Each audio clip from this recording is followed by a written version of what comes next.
మలాకి 3వ అధ్యాయం మొదటి 6 వచనాల్లో ఉన్న సారాంశాన్ని మనం చూసుకొని తర్వాత ప్రార్థనలోకి వెళ్దాం. ఇక్కడ ఇదిగో నాకు ముందుగా మార్గము సిద్ధపరచుటకే నేను నా దూతను పంపుచున్నాను. మీరు వెతుకుచున్న ప్రభు అనగా మీరు కోరు నిబంధన దూత తన ఆలయమునకు హఠాత్తుగా వచ్చును. ఇదిగో ఆయన వచ్చుచున్నాడని సైన్యములకు అధిపతియగు యెహోవా సెలవిచ్చుచున్నాడు. ఇదిగో నాకు ముందుగా అంటే పాత నిబంధనలో ఉన్న దేవుడే నాకు ముందుగా నా దూతను పంపుచున్నాను. అంటే నాకు ముందుగా అంటే దేవుడే యేసుక్రీస్తు ప్రభుగా ఈ లోకానికి రాబోతున్నాడు. యేసు ప్రభువుగా ఈ లోకంలో పాత నిబంధనలో ఉన్న దేవుడు ఈ లోకంలో జన్మించే టైంలో ముందుగా ఎవరు వస్తారు, ఎవరు పుడతారంటే తన దూత పుడతాడు. ఎవరు ఆ దూత అంటే యోహాను. మనకి తెలుసు, యోహాను యేసుక్రీస్తు ప్రభుని ఈ లోకానికి పరిచయం చేశాడు. ఇదిగో లోక పాపమును మోసుకొని పోవు దేవుని గొర్రెపిల్ల. యోహాను సువార్త 1:29. ఆయన చెప్పుల వారిని సైతం నేను ముట్టడానికి యోగ్యుని కాను, నాకంటే ప్రథముడు ప్రముఖుడు అని తాను పరిచయం చేస్తూ వచ్చాడు. అలాగా యెషయా గ్రంథం 40వ అధ్యాయం 3వ వచనం చదవండి. దాంట్లో కూడా ఈ వాగ్దానాన్ని మనం చూస్తాం. యెషయా గ్రంథంలో యేసుక్రీస్తు ప్రభువుని గూర్చిన ప్రవచనము ఈ మొట్టమొదటిగా యెషయా ప్రవచించాడు. అంతకుముందు కూడా ఉన్నాయి, కానీ ఇక్కడ యోహాను విషయంలోనూ యేసు ప్రభు విషయంలో కూడా మూడు చోట్ల ఈ విషయాలు ఉన్నాయి. ఇప్పుడు యెషయా గ్రంథం 40వ అధ్యాయం 3వ వచనం చూడండి. మా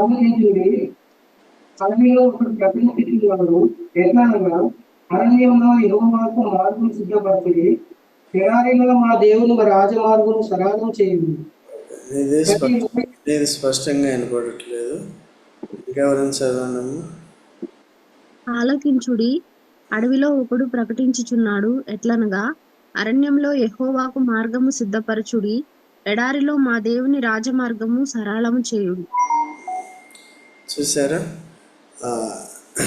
ఎడారిలో దేవుని మార్గాన్ని ఏం చేయాలి, సిద్ధపరచాలి అని ఇక్కడ యెషయా గురించి, యెషయా ఆ రీతిగా ఈ లోకంలోకి వచ్చాడు, తను ప్రకటించుకుంటూ వచ్చాడు. మత్తయి సువార్త 3వ అధ్యాయం మొదటి నుంచి మీరు చూసినప్పుడు ఈ విషయాలన్నీ కూడా ఉంటాయి. అనేక మంది వచ్చి బాప్తిసాన్ని కూడా తాను ప్రవేశపెడుతూ వచ్చాడు. అందరినీ కూడా మారుమనసు పొందాలని, దేవుని రాజ్యం సమీపంగా ఉందని, దేవుని రాజ్యంలో పాపులందరినీ చేర్చడానికి యేసు ప్రభు రాబోతున్నాడని, యేసుక్రీస్తునందుల విశ్వాసం ద్వారా పాపక్షమాపణ పొందిన వారంతా కూడా పరలోక రాజ్యంలోకి వెళతారని ఆ సిద్ధపాటుని మొట్టమొదటిగా పాపక్షమాపణ విషయమే మారుమనసు పొందాలని తాను ప్రకటిస్తూ వచ్చాడు. అనేక మంది పరిసయ్యులు, శాస్త్రులు కూడా వచ్చారు. వారందరినీ కూడా హెచ్చరిస్తాడు. మారుమనసుకు తగిన ఫలాలు ఫలించాలి. ఏదో బాప్తిజం తీసుకున్నాం అయిపోయిందని కాదు. అయితే ఆకులు కాదు కావాల్సింది, ఫలాలు కూడా కావాలి. ఆకులు అంటే ఏంటంటే ఎవరైనా సరే బాప్తిజంలో సాక్ష్యం ఇవ్వచ్చు, నీటిలో మునగొచ్చు, కానీ హృదయంలో పశ్చాత్తాపం రావాలి, పాపాలు ఒప్పుకొని క్షమాపణ పొందాలి, హృదయ శుద్ధి కావాలి. అది కేవలం ఆదినం కొరకే కాదు, కానీ జీవితకాలం అంతా కూడా ఆ మనసు మన హృదయ మార్పు అనేది ఉండాలి, మనసు మార్పిడి అనేది ఉండాలి. తర్వాత అది కొనసాగుతూ ఉండాలి, అంతకంతకు కూడా నూతన పరచబడుతూ ఉండాలి. సో ఈ విషయాలన్నింటినీ కూడా తీసుకుని వచ్చాడు. కాబట్టి ఇక్కడ మలాకీలో కూడా అటు యోహాను రాకడిని గురించి, తర్వాత తానే నాకు ముందుగా అంటే ఈ యొక్క మన దేవుడు తానే ఈ మాటని స్వయంగా సెలవిస్తున్నాడు అన్నమాట. ఆ ప్రకారం ముందుగా యోహాను వచ్చాడు. యోహానుకి ఇవ్వాల్సిన పరిచర్య అంతా తాను చేశాడు. తర్వాత యేసు ప్రభు తనకిచ్చిన పరిచర్య అంతా తాను చేశాడు. మనుషులందరి కొరకు, పాపులందరి కొరకు, అటు యూదుల కొరకు కానీ, అనుజనులందరి కొరకు కానీ శిలువలో తాను వధింపబడ్డాడు, పాప పరిహారం కొరకు రక్తము కార్చాడు, చనిపోయి తిరిగి లేచాడు. ఇక్కడ ఇంకో మాట ఏముందంటే ఎందుకు వస్తున్నాడు అనేది యేసుప్రభుని గురించి ఏముంటుందంటే, అనగా మీరు కోరు నిబంధన దూత, మీరు కోరు నిబంధన దూత. యేసుక్రీస్తు ప్రభు రక్తం ద్వారా నూతన నిబంధన వచ్చింది. పాత నిబంధన అంతా కూడా కొట్టివేయబడింది, నూతన నిబంధన వచ్చింది. ఆ నూతన నిబంధన ఏంటంటే చూడండి, హెబ్రీయులకు రాసిన పత్రిక 8వ అధ్యాయం 11 నుంచి చదవండి. వారిలో ఎవడును ప్రభువును తెలుసుకొనుడని తన పట్టణస్థునికైనను తన సహోదరునికైనను ఉపదేశము చేయడు. వారిలో చిన్నలు మొదలుకొని పెద్దల వరకు అందరూ నన్ను తెలుసుకొందురు. నేను వారి దోషముల విషయమై దయ కలిగి వారి పాపములను ఇకను ఎన్నడూ జ్ఞాపకం చేసుకొనని ప్రభువు సెలవిచ్చుచున్నాడు. వారి దోషముల విషయమే దయ కలిగి క్షమించి వారి పాపములకి అన్నిటికీ జ్ఞాపకం చేసుకోనని చెప్తున్నాడు. పూర్తిగా క్షమిస్తాను, వారిని రక్షిస్తాను. తర్వాత ఆ విధంగా నన్ను అందరూ కూడా తెలుసుకుంటారు. ఎందుకంటే దేవుడు ప్రత్యక్షత ఇస్తాడు, బయలుపరుపు అనేది ఇస్తాడు. కొన్నిసార్లు దేవుడు తానే స్వయంగా అనేకుల కళ్ళు తెరుస్తాడు. కొన్నిసార్లు సువార్త విన్నప్పుడు నమ్ముతారు, దేవుడు వాళ్ళ కళ్ళు మనోనేత్రాలను వెలిగిస్తాడు. కొన్నిసార్లు నేరుగా తానే దర్శిస్తాడు. అపోస్తలుడు పౌలును కూడా నేరుగా తానే దర్శించాడు. అలాగా అనేక రీతిలుగా దేవుడు దాన్ని ఎరగటానికి మనుషులందరినీ, ముఖ్యంగా కఠినమైన వారందరినీ కూడా తాను సిద్ధపరుస్తుంటాడు. సో ఈ వాగ్దానం యేసు ప్రభు రాకముందే దగ్గర 400 సంవత్సరాల క్రితమే ఇవన్నీ కూడా రాయబడి ఉన్నాయి.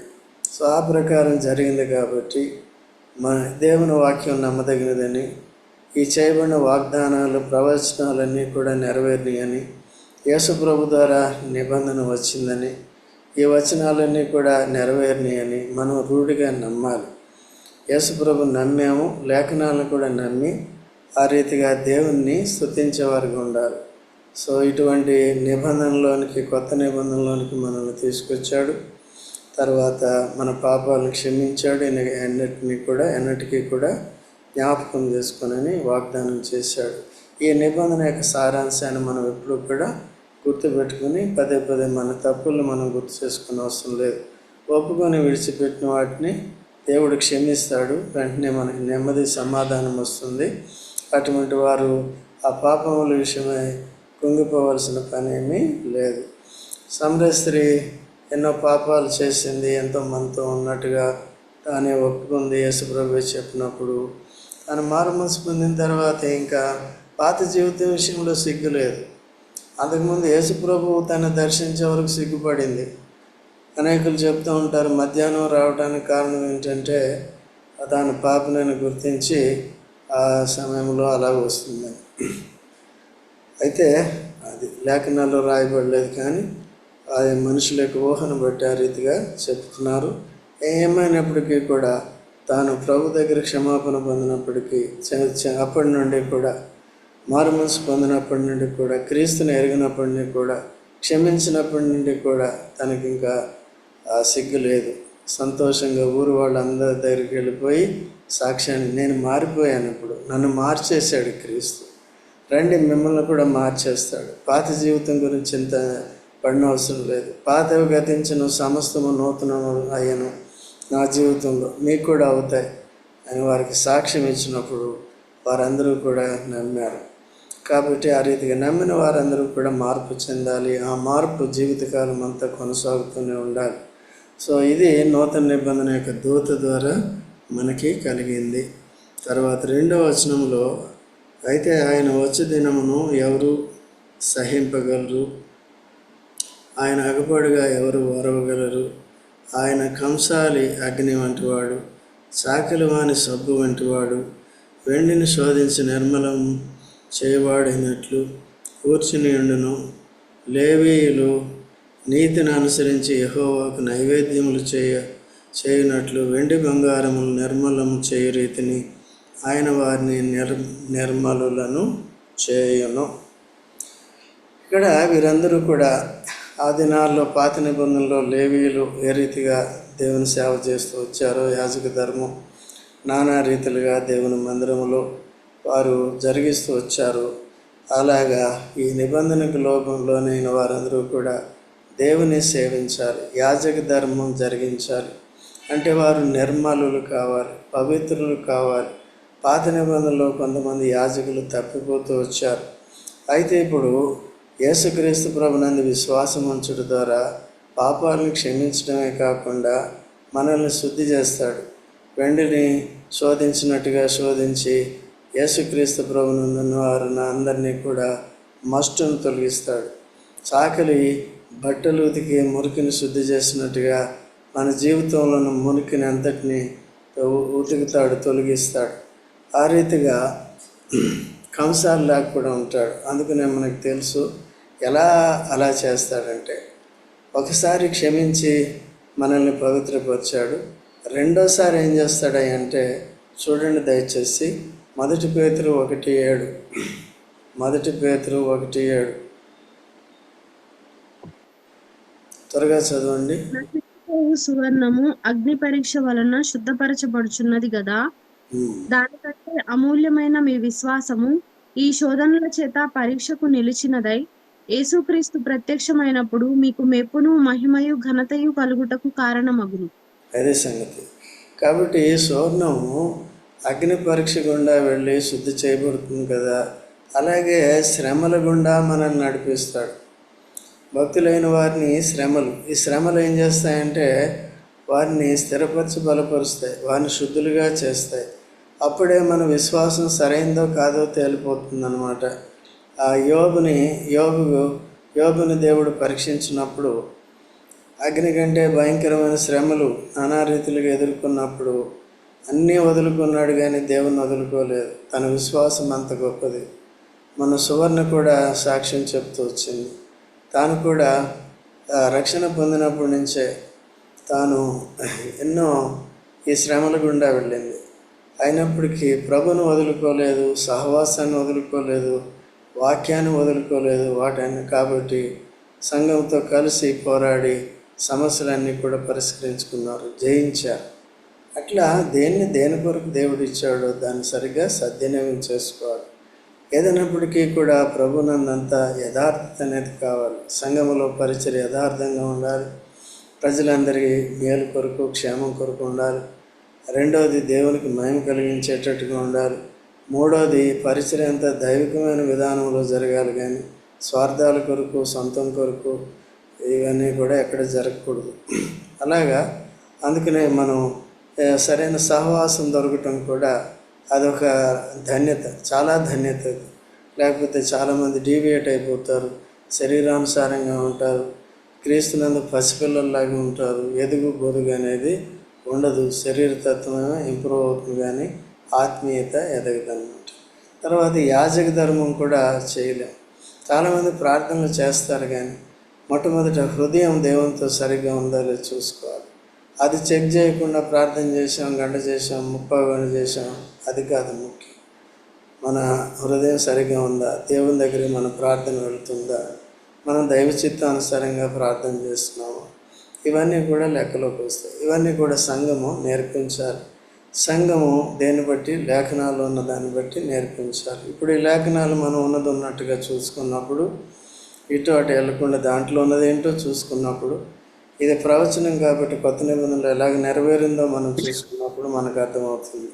సో మన స్థితిని ఇప్పుడు నిర్మలుగా చేసి మనల్ని ఏం చేస్తున్నాడు, తనకి యాజకులుగా లేవీయులుగా చేసుకున్నాడు. లేవీయుల్ని తాను కోరుకున్నాడు. ఎందుకంటే యెహెజ్కేలు 44:15 దయచేసి చదవండి. అందరూ విడిచి వెళ్ళినప్పటికీ కూడా లేవీయులు ఆ దేవుని మందసాన్ని హత్తుకున్న వారుగా ఉన్నారు, దేవుని సేవని హత్తుకున్న వారుగా ఉన్నారు. అందుకనే వారిని కోరుకున్నాడు. చూడండి, యెహెజ్కేలు 44:15 చదువు. ఇశ్రాయేలీయులు నన్ను విసర్జింపక ఎవరు విసర్జించారండి? ఇశ్రాయేలు గోత్రాలన్నీ విసర్జింపగా నా పరిశుద్ధ స్థల సంరక్షణను కనిపెట్టు నా పరిశుద్ధ స్థలమును కనిపెట్టాను. మనమందరం కూడా ఇప్పుడు మీరందరూ పరిశుద్ధ స్థలాన్ని కనిపెడుతున్నారు. మిగిలిన వాళ్ళు చాలామంది రారు, ఆదివారం వస్తారు, కనిపెట్టడానికి వచ్చి వెళ్తారు. మేము క్రిస్టియన్స్ అపోస్తల బోధ, సహవాసం, రొట్టె విరుచుట, ప్రార్థన ఉంది కదా, దాంట్లో వెళ్ళిపోదాం. పరీక్షించుకోరు, సరి చేసుకోరు, వాక్యాన్ని సరిగా వినరు. అది మాత్రం యేసుప్రభు రక్త మాంసాల్లో పాలు పుచ్చుకుని వెళ్ళిపోతారు. మీరందరూ నిజమైన యాజకులు, మధ్యలో వచ్చేవారు, భారంగా ప్రార్థన చేసేవారు, వాక్య సత్యాలను సరిగా నేర్చుకునేవారు, మనసులో హృదయంలో మార్పు చెందుతున్నవారే నిజమైన లేవీయులు. వారు పరిశుద్ధ దాన్ని ఏంటమ్మా, పరిశుద్ధ స్థల సంరక్షణను కనిపెట్టు సాదోకు సంతతి వారగు లేవీయులైన యాజకులు పరిచర్య చేయుటకై నా సన్నిధికి వచ్చి ఏం చేయాలండి? వాళ్ళు ఏం చేస్తారంటే, పరిశుద్ధ స్థలాన్ని కనిపెట్టే యాజకులు నా సన్నిధికి వారే నా సన్నిధిని నిలుస్తారు. వెంటనే తొందరపడి ఏం చేయరు, అక్కడ వచ్చి నిలవాలి. ఎందుకు నిలవాలి? దేవుడు ఏం సెలవిస్తాడో చెప్పిన తర్వాత చెయ్యాలి. కాబట్టి మనం కూడా అంతే, మేము కూడా అలా మేము సిద్ధపరుస్తూ ఉంటాం. ఎవరికి ఇష్టం వచ్చినట్టు వాళ్ళు చేసేసేది కాదు. ఇక్కడ అంతా కూడా దేవుడు సెలవిచ్చిన రీతిగా చేయాలి. దేవుడు ఏది ఎలా చేయాలనేది మనకు లేఖనాల్లో ఆల్రెడీ ప్రతి విషయంలో రాసి పెట్టాడు. సో దాన్ని అర్థం చేసుకుని ఆ ప్రకారం చేయాలి. వచ్చి నిలిచి కొవ్వును రక్తమును నాకు అర్పించుదురు. ముందు ఏం అర్పిస్తారండి? కొవ్వు అంటే దేవుని మహింపరచాలి, దేవుని తృప్తిపరిచేది కొవ్వు. కొవ్వు మానవులు, యాజకులు తినకూడదు, సేవ చేసేవారు సైతం తినకూడదు. దేవుణ్ణి సేవ చేసేవారైనా సరే, ఎవరైనా సరే దేవుణ్ణి మహింపరచాలి, కానీ కొవ్వు మాత్రం వారు తినకూడదు. ఒకవేళ తింటే గుండె ఆగిపోతుంది. తర్వాత ఇదే ప్రభువగు యెహోవా వాక్కు, వారే నా సన్నిధికి ఏం చేయాలి? రావాలి. ఏంటంటే మనం నిర్మలం కావాలి, పరిశుద్ధతను కాపాడుకోవాలి, పరిశుద్ధ స్థలం యొక్క భారము బాధ్యత మనం వహించాలి. సంఘము నేటి దినాల్లో సో వీరందరి బాధ్యత వహించాలి. అటువంటి వారు దేవుని సన్నిధికి వచ్చి నిలిచి తొందరపాటు లేకుండా జాగ్రత్తగా చేసేవారు. ఇది శేషం. ఇలా చేసేవారు చాలా తక్కువ మంది ఉంటారు. కాబట్టి మనం కూడా అలాగా భవిష్యత్తులో ఇప్పుడు ఎల్లప్పుడూ కూడా ఈ స్థాయిలోనే ఈ రీతిగానే ఉండేటట్టుగా మనం చేద్దాం. తర్వాత ఆయన వస్తున్నాడు. తర్వాత 5వ వచనం చదవమ్మా, 3:5. తీర్పు తీర్చుటకై నేను మీ యొద్దకు రాగా చిల్లంగి వాండ్ర మీదను, వ్యభిచారుల మీదను, అప్రమాణికుల మీదను నాకు భయపడక వారి కూలి విషయంలో కూలి వారిని, విధవరాండ్రను, తండ్రి లేని వారిని బాధ పెట్టి పరదేశులకు అన్యాయము చేయు వారి మీదను దృఢముగా సాక్ష్యము పలుకుదునని సైన్యములకు అధిపతియగు యెహోవా సెలవిచ్చుచున్నాడు. చూసారా? యేసు ప్రభు ఈ లోకానికి వచ్చినప్పుడు, తన పరిచర్య మొదలుపెట్టినప్పుడు ఇటువంటి అన్యాయం చేసేవారిని, ఇతరుల అక్రమం చేసేవారిని, వ్యభిచారులు, అప్రమాణికులు, నాకు భయపడక వారిని కూలి విషయంలో బిగబట్టేవారు, విధవరాండ్రు, తల్లి లేని పిల్లలు కూడా బాధ పెట్టే మూర్ఖులు. సో ఇటువంటి వారు ఇశ్రాయేల్లో ఉంటారు, ఇటువంటి వారు అన్ని జనుల్లో ఉంటారు. కాబట్టి వీరందరినీ మార్చడమే యేసుప్రభు యొక్క పరిస్థితి. యేసుప్రభుని అంగీకరించిన వారెవరూ కూడా ఇటువంటి అన్యాయం అంతటి నుంచి, అక్రమం అంతటి నుంచి, ఇతరులని బాధ పెట్టడం, దోచుకోవటం, దీని అంతటి నుంచి విడుదల పొందాలి. దీనికి మనం చాలా సరిగా గ్రహించాలంటే జక్కయ్య జీవితమే మనకి ఆధారం. జక్కయ్య తన యేసుప్రభుని తన ఇంటికి తీసుకెళ్ళినప్పుడు ఇవన్నీ కూడా తనలో ఉంటాయి ఇంచుమించు. కాబట్టి వెంటనే తన హృదయంలో ఉన్న ఈ పాపపు లక్షణాలన్నింటినీ బయటపెట్టినప్పుడు తనంతటి తానే ఒప్పుకున్నాడు, విడిచిపెట్టాడు. ఎవరికి అన్యాయం చేశానో వారికి తిరిగి ఇచ్చేస్తా అన్నాడు, 4 రెట్లు ఇచ్చేస్తా ఉన్నాడు. కాబట్టి ఈ లోకంలో నేను దరిద్రుడినైనా పర్వాలేదు, యేసుప్రభుని కలిగి నేను విశ్వాస విషయంలో భాగ్యవంతుడినైతే నాకు అదే చాలు అనుకున్నాడు. అట్లా మార్పు వచ్చింది. నేటి దినాల్లో కూడా అటువంటి సాక్ష్యం యేసునందు విశ్వాసం ఉంచిన వారందరూ కూడా కలిగి ఉండాలి. సేవకులే కావచ్చు, ఇంకెవరైనా కావచ్చు, తారతమ్యం లేకుండా ఇటువంటి అన్యాయం ఇతరులు చేయకూడదు. 6వ వచనం చదవమ్మా. యెహోవానైన నేను మార్పు లేని వాడను గనుక యాకోబు సంతతి వారైన మీరు లయము కాలేదు. యెహోవానైన నేను మార్పు లేని వాడిని కనుక యాకోబు సంతతి సరైన వారు కాదు. అయితే నేను మార్పు లేని వాడిని అంటే అర్థం ఏంటంటే ప్రేమిస్తానంటే ప్రేమిస్తాను. అందుకని యెషయా గ్రంథం 31:3 కూడా ఉంటుంది, నేను మిమ్మల్ని శాశ్వతమైన ప్రేమతో ప్రేమించాను కనుక విడువక మిమ్మను ఎడల కృప చూపుచున్నాను. కృప చూపుచున్నా. కృప ఎవరికి చూపిస్తారండి? తప్పులు చేసేవారికి. ఎందుకంటే వారు మారు మనసు పొందినప్పుడు, దీనులైనప్పుడు వారికి కృప వారిలో పనిచేస్తుంది.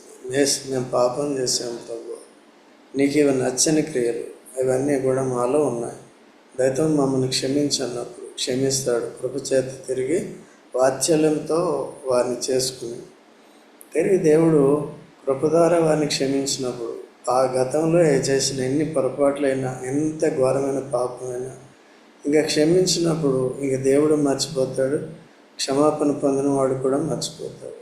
ఇతరులు చూసి గతంలో ఈ పాపం చేశాడు, ఆ పాపం చేశాడు, మళ్ళీ ఈయనేంటి మందిరంలోకి రాణిస్తున్నారు అనడానికి ఇతరులు కూడా నేరం మోపడానికి వీలు లేదు.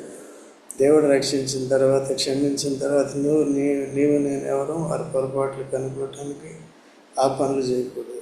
నేను పడిపోకుండా జాగ్రత్తగా మనల్ని మనం కాపాడుకోవడం ఆత్మీయంగా చాలా మంచిది. కాబట్టి ప్రేమ విషయంలో, క్షమించే విషయంలో యాకోబు సంతతి తరచూ తప్పులు చేసినప్పటికీ కూడా దేవుని ఎదుట, మనుషుల ఎదుట తాను క్షమించడానికి సిద్ధంగా ఉన్నాడు.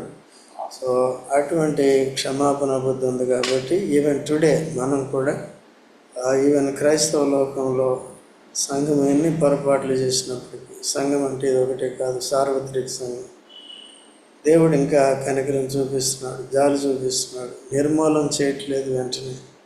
ఇంకా రేపు మారుతాడు, ఎల్లుండి మారుతాడని యేసుప్రభు రెండో రాకడనే పోస్ట్ పోన్ చేసుకుంటూ ఆపి మనం సరి చేసుకోవటానికి మన దినాల్ని భూమి మీద పొడిగిస్తున్నాడు. ఇంకా అనేకులు రక్షణలోకి రావాలని, నశించిపోకూడదు, నరకంలోకి వెళ్ళకూడదని వారి నిమిత్తమై యేసుప్రభు రాకడని పొడిగించుకుంటున్నాడు. దీన్ని సద్వినియోగం చేసుకోనని వారు ఎంతోమంది ఉన్నారు. కాబట్టి అలా ఉండకూడదు. మనం కూడా వాక్యాన్ని బట్టి చాలా జాగ్రత్తగా ఉందాం, ప్రార్థన చేసుకుందాం.